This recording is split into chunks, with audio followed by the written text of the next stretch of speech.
NI द्वास news के समस्त दर्शकों को नमस्कार। आज हम मदारीहाट विधानसभा क्षेत्र के भाजपा के वर्तमान विधायक और इस बार के भाजपा उम्मीदवार मनोज तिग्गा से खास इंटरव्यू लेने के लिए आए हुए हैं। हम बात करेंगे मनोज जी से। मनोज जी, आपको इस बार फिर से पार्टी द्वारा टिकट मिले जाने की शुभकामनाएं आपको।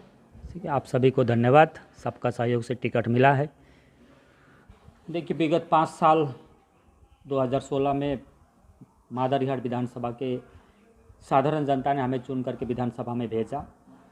हम उन्हें धन्यवाद देना चाहते हैं। फिर से हमारे जो 5 साल का जो कार्यकाल रहा है, वह कार्यकाल देखकर ही पार्टी ने एक बार फिर से हमें प्रत्याशी बनाया है। हम आशा करते हैं कि निश्चय ही जो पार्टी ने हम पर विश्वास जताया है उस पर खरा उतरेंगे और अपना लोगों से मिलना जुलना तो सारा वर्ष हमारा चलता ही रहता है। तो इस बार भी मिलना जुलना, जो स्वाभाविक रूप से मिलना जुलना है, वो तो मिलना जुलना होता ही रहता है। लेकिन जब इलेक्शन के समय में, चुनाव के समय में जब कोई प्रत्याशी हो जाता है तो स्वाभाविक रूप से मिलना जुलना और अधिक हो जाता है। तो हम लोगों से मिल रहे हैं। हमने 5 साल में जो काम किया उससे लोग खुश हैं और आने वाला समय में निश्चय ही एक बार फिर से मदारीहाट विधानसभा की जनता हमें आशीर्वाद करेगी। और उनका जो समस्या है, अभी भी कुछ ऐसा समस्या है जिनको हम 5 साल में पूरा नहीं कर पाए हैं। पूरा नहीं करने का कारण भी है, कई एक जो काम है वो राज्य सरकार और केंद्र सरकार के सहयोग से होने वाला था, लेकिन राज्य सरकार के सहयोग न होने के कारण हम उन कामों को नहीं कर पाए हैं। लेकिन जो काम सीधे तरीके से केंद्र से होने वाला था वो काम करने में हम लोग सक्षम हुए हैं और जिसके चलते जनता खुश है और जनता का एक सटीक अच्छा पॉजिटिव रिस्पॉन्स है कि आने वाला समय में भी एक बार फिर से हम यहाँ से भारतीय जनता पार्टी को जिताकर कलकत्ता भेजेंगे। मनोज जी, इस बार अगर आप जीतते हैं, आपकी सरकार बनती है, तो अपने इलाके में तो आप घूम रहे होंगे, लोगों का बहुत सवाल होगा, तो ऐसा कुछ काम जो आप मन में रखे हो जिसको करना है, तो पहले वर्ष के अंदर आप कौन सा ऐसा काम करेंगे अपने इलाके के लिए? देखिए, हमारा बीरपड़ा का सबसे बड़ा समस्या है रेल गेट का जाम। रेल गेट में जो ट्रैफिक जाम होता है, यह बीरपड़ा का सबसे बड़ा समस्या है। और जो डोलोमाइट शिफ्टिंग का जो है, यह दोनों ही हमने बहुत लड़ाई किया है। लेकिन बात क्या है कि ये डोलोमाइट शिफ्टिंग या रेल का है, ये सही बात है, लेकिन रेल शिफ्ट करने के लिए तैयार है, स्थानांतरित करने के लिए तैयार है। ये मुजना स्टेशन के अंतर्गत हिमालय होटल के सामने जो हरिपुर है, वहाँ पर रेल ने अपना काम पूरा किया है। लेकिन जहाँ पर डोलोमाइट लोडिंग अनलोडिंग का काम होगा उसके लिए ज़मीन चाहिए। ज़मीन का जो राइट्स है, लैंड राइट्स जो होता है, वो राज्य सरकार के अंतर्गत होता है। राज्य सरकार द्वारा ज़मीन नहीं देने के कारण ही शिफ्टिंग का काम अटका हुआ है। हम पूरे दावे के साथ में कह सकते हैं हम यहाँ से जीतेंगे और आगामी दिन पश्चिम बंगाल में भारतीय जनता पार्टी की सरकार बनेगी। हम पहले कैबिनेट मीटिंग में ही यहाँ जो शिफ्टिंग का जो काम है उसके लिए ज़मीन का अधिग्रहण करने का काम और इसको पास करने का काम हम प्रथम कैबिनेट मीटिंग में ही पास करवाएंगे। इसको आपके इलाका से जुड़ा हुआ है बिनागुड़ी ग्राम पंचायत और सकुआ झोड़ा, वहाँ दीर्घ दिनों से लोगों का मांग है कि उप स्वास्थ्य केंद्र का, इसको लेकर आपकी क्या सोच है? देखिए, मैं बोला कि बहुत सारे ऐसे मूलभूत समस्या है जिसका समाधान करना अति आवश्यक है। स्वास्थ्य शिक्षा जो हमारा मौलिक अधिकार है, वहाँ से भी आज हमारा देश आज़ाद हुआ 74-75 साल हो गया, लेकिन हम मूलभूत समस्याओं में आज भी घिरे हुए हैं। यह कोई बड़ा समस्या नहीं है, लेकिन करने का मानसिकता होना चाहिए। हमने बार बार विधानसभा में मुद्दा उठाया है कि अपना क्षेत्र में जो बिनागुड़ी सकुआ झोड़ा इलाका में जो उप स्वास्थ्य केंद्र का जो डिमांड है, हमने बार बार रखा है, लेकिन राज्य सरकार का असहयोग के कारण ये काम पूरा नहीं हो पाया है। आने वाला समय में भारतीय जनता पार्टी की सरकार बनेगी और लोगों का जो आकांक्षा है, आशाएं, वो अवश्य ही वहाँ पूर्ण होगी। अच्छा मनोज जी, आपके इस विधानसभा क्षेत्र में कई चाय बागान अभी भी बंद है, तो जब बीते आगे में जब प्रधानमंत्री बीरपड़ा में एक सभा किए थे, उससे में उन्होंने घोषणा की थी कि इन बंद चाय बागान को लेकर के खोलने का प्रयास करेंगे, तो ये चाय बागान अभी तक नहीं खुल पाए, इसके पीछे में क्या कारण है? देखिए, मेरे विधानसभा क्षेत्र में 2011 के बाद में एक के बाद डंकन्स के बागान और भी हैं, मैं उन पर नहीं जाता हूँ, लेकिन मेरे विधानसभा क्षेत्र में 7 डंकन्स के चाय बागान हैं। तो उस चाय बागान 15 के बाद में बंद हो गए। तो हमारे प्रधानमंत्री 16 में आए थे, उससे पहले जनवरी 3 और 4 तारीख को हमारे तत्कालीन वाणिज्य मंत्री निर्मला सीतारमण जी को हमने आग्रह करके यहाँ पर बुलाया था और हमारे आग्रह को स्वीकार करते हुए वो 3 और 4 जनवरी 2016 को बंदापानी चाय बागान, बंद बंदापानी चाय बागान और बीरपड़ा चाय बागान में आई थी। हम पूरे दावा के साथ में कह सकते हैं कि ऐसा सक्रिय मंत्री हमने कभी नहीं देखा है। उन्होंने यहाँ से वापस जाने के 20-22 दिन के अंदर ही उन्होंने ये 7 चाय बागान को अधिग्रहण करने का नोटिफिकेशन जारी किया। लेकिन दुर्भाग्यवश अधिग्रहण करने का नोटिफिकेशन तो जारी हुआ, लेकिन उसके बाद बिडिंग होना था, कौन कौन मालिक उसमें हिस्सा लेंगे। लेकिन बिडिंग होने से पहले ही राज्य सरकार ने डंकन्स को उकसा करके कोर्ट में भेज दिया। डंकन्स कोर्ट में चला गया। कोर्ट में जाने के बाद और चले जाने के कारण ही जो अधिग्रहण करने का जो प्रक्रिया था वो ठप हो गया। वो अधिग्रहण केंद्र सरकार नहीं कर पाई। हमें दुख है कि यदि आज यह चाय बागान अधिग्रहण किया होता तो शायद यह अवस्था नहीं होता। आज भी बीरपड़ा चाय बागान में समस्या है, खुला जरूर है लेकिन समस्या है। आज डंकन्स का ही आज लंकापड़ा चाय बागान बंद पड़ा हुआ है। वहाँ का पूरा सेड ट्री शेष हो गया, वहाँ का फैक्ट्री शेष हो गया, 8 जो बांग्लो था बांग्लो शेष हुए। आज ही सवेरे मेरे पास वहाँ के श्रमिक आए हुए थे, अपना दुखड़ा यहाँ पर बोल रहे थे। यह बहुत ही दुर्भाग्य की बात है कि हम खोलना चाहते थे लेकिन राज्य सरकार के असहयोगिता के कारण ही हम इस काम में अभी भी सफल नहीं हो पा रहे हैं। जैसे बंदापानी चाय बागान, ढेकलापड़ा चाय बागान आज बहुत दिनों से 2001 से बंद था, बीच में खुला फिर बंद हुआ, लेकिन राज्य सरकार ने इसका लीज कैंसिल किया है। कैंसिल करने के बाद वो किसी भी मालिक को दे सकते हैं लेकिन नहीं दे रहा है, यानी अर्थात देने में असमर्थ है या फिर उनका इच्छा नहीं है। अच्छा, आपके इस मादारीहाट विधानसभा क्षेत्र से आप पहले भी अभी भी विधायक है, तो अब फिर से आपको प्रार्थी बनाया गया है। तो यहाँ पर जो है चाय बागान से घिरा हुआ क्षेत्र होने के कारण चाय से संबंधित यहाँ पर मूलभूत कई समस्या, जैसे श्रमिकों को जमीन का पट्टा और उनकी न्यूनतम मजदूरी सहित यहाँ पर शिक्षा और स्वास्थ्य को लेकर भी कई बुनियादी समस्या है। तो इस विषय में आप क्या कहना चाहेंगे? आपने सही कहा है कि हमारे विधानसभा क्षेत्र जो है चाय बागान से घिरा हुआ क्षेत्र है और चाय बागान के लिए हमारी केंद्र सरकार, हमारे जो केंद्र सरकार है इसमें एकदम माने सीरियस है, हम बोल सकते हैं। इसलिए यदि केंद्र सरकार इसके प्रति यदि संवेदनशील नहीं होती तो इस बार का बजट में 1000 करोड़ रुपया सीधे श्रमिकों के लिए और उनके डिपेंडेंट के लिए दिया है।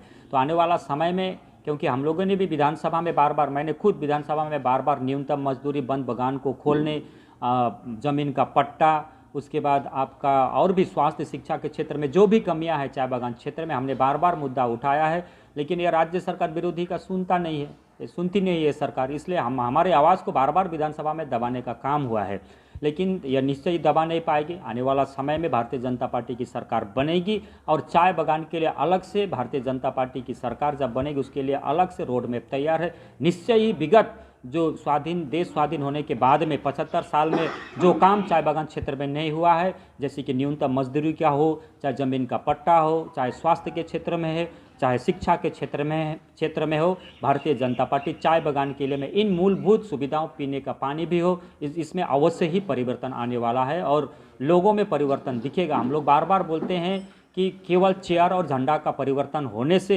बंगाल का परिवर्तन नहीं होगा। बंगाल में असल परिवर्तन अर्थात समाज का परिवर्तन होना चाहिए, तभी जा करके वही समाज के लोग चाय बागान में रहते हैं, तो चाय बागान का अवस्था सुधरने से ही समाज का अवस्था सुधरेगा। टीएमसी का जो कैंडिडेट है राजेश लाकड़ा, वो कुछ दिन पहले से ही प्रचार में जुटे हैं, तो आप लोगों का प्रार्थी घोषणा में थोड़ा सा देरी हुआ, आपको कितना चैलेंज का सामना करना पड़ेगा, क्या लगता है? देखिए, टीएमसी एक क्षेत्रीय पार्टी है, उनका एक राज्य में सरकार है। भारतीय जनता पार्टी आज ये राष्ट्रीय पार्टी है, वो बहुत कुछ देख करके घोषणा करती है, निश्चित घोषणा हुआ है और हम लोग साल भर 2019 के बाद से हम काम पर लगे हुए हैं। सारा साल अपना काम चलता है, विभिन्न कार्यक्रम के माध्यम से हम लोग लोगों तक पहुंचने का काम, केवल इलेक्शन घोषणा होने से ही नहीं, पहले से ही काम जारी है और निश्चय ही जो मैदान में खेलने के लिए उतरा है, जो प्रत्याशी अवश्य अपना प्रचार प्रसार करेंगे। हमारा भी कोई प्रचार प्रसार में कमी नहीं है, हमारा जितने भी कर्मी हैं, नेतागण हैं, सब अपना अपना क्षेत्र में काम में लगे हुए हैं।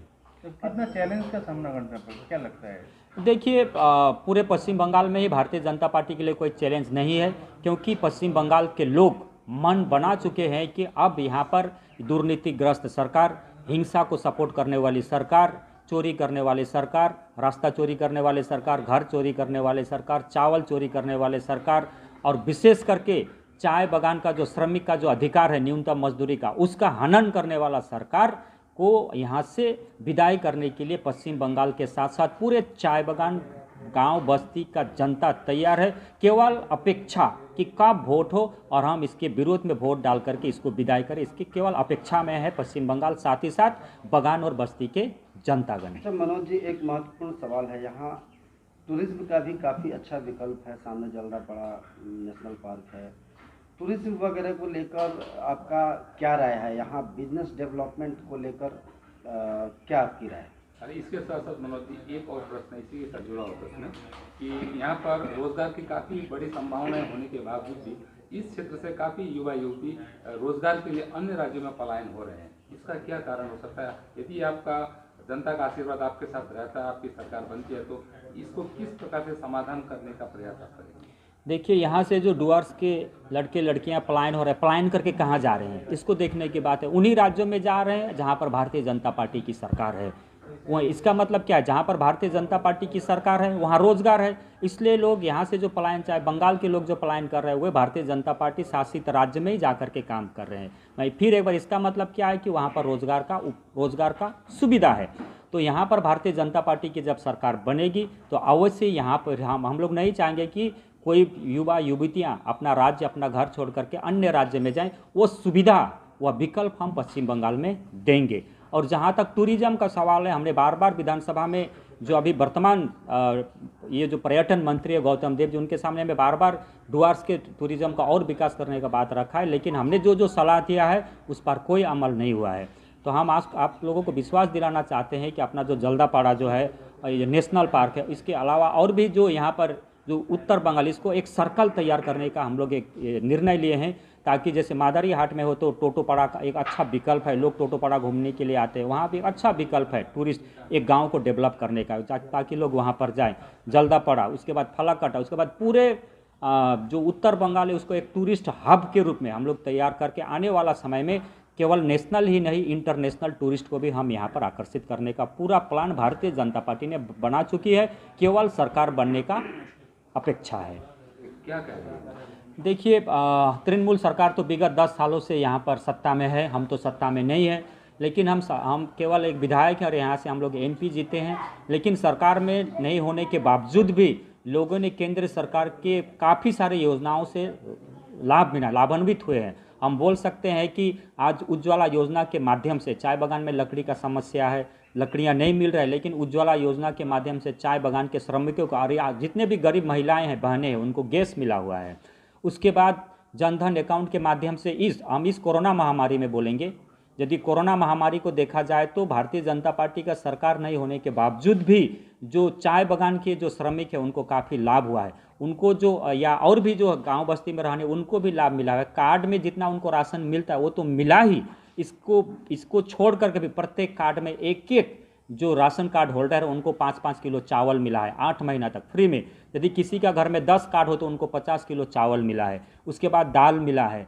जनधन अकाउंट में जीरो बैलेंस का अकाउंट में 500 करके 3 महीना पैसा मिला है। और खाना पकाने के लिए उज्ज्वला योजना के माध्यम से जो गैस मिला है तो वो गैस भी 3 महीना फ्री में मिला है। तो हम बोल सकते हैं कि यहाँ पर भारतीय जनता पार्टी की सरकार नहीं होने के बावजूद भी लोगों को जो कोरोना महामारी में जो सहायता मिला है या TMC सरकार ने कुछ नहीं दिया। ये लोग अच्छी तरह से जानते हैं कि कोरोना महामारी में जिस प्रकार से नरेंद्र मोदी जी ने हम लोगों को सहयोग किया है, यह सरकार हम लोगों को सहयोग केवल भाषण दिया है, उल्टा इन्होंने जो राशन मिला था उसको चोरी करके अन्य जगहों पर बेच दिया, यह लोगों का अभियोग है।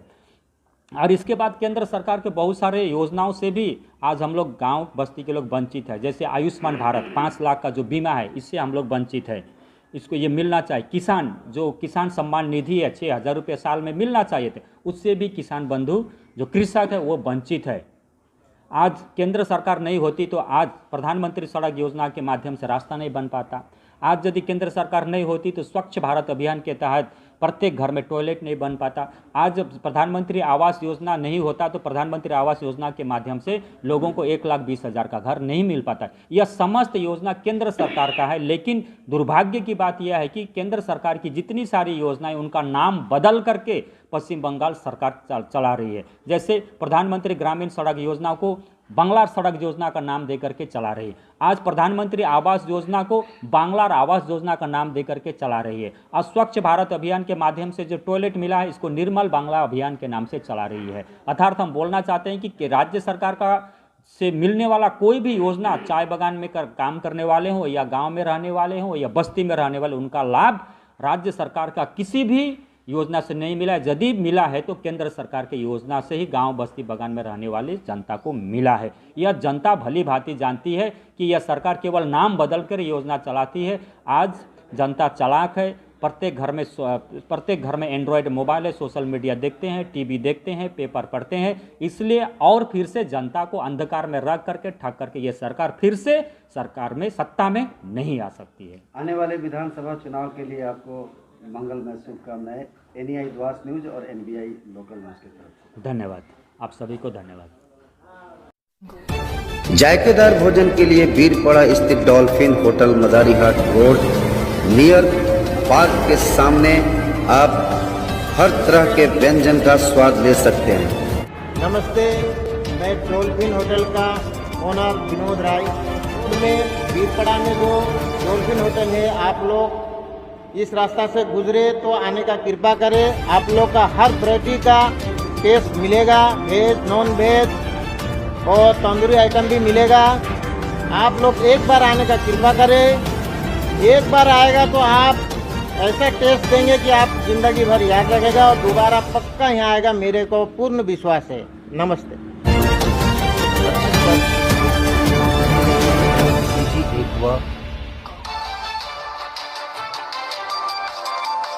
पीते रहिए प्यूरिफायर फीजी एक्वा का पानी और स्वस्थ रहिए। डीलरशिप और कमर्शियल जानकारी के लिए संपर्क करें। द्वारस इलाके में ही फीजी एक्वा के माध्यम से शुद्ध जल आप प्राप्त कर सकते हैं।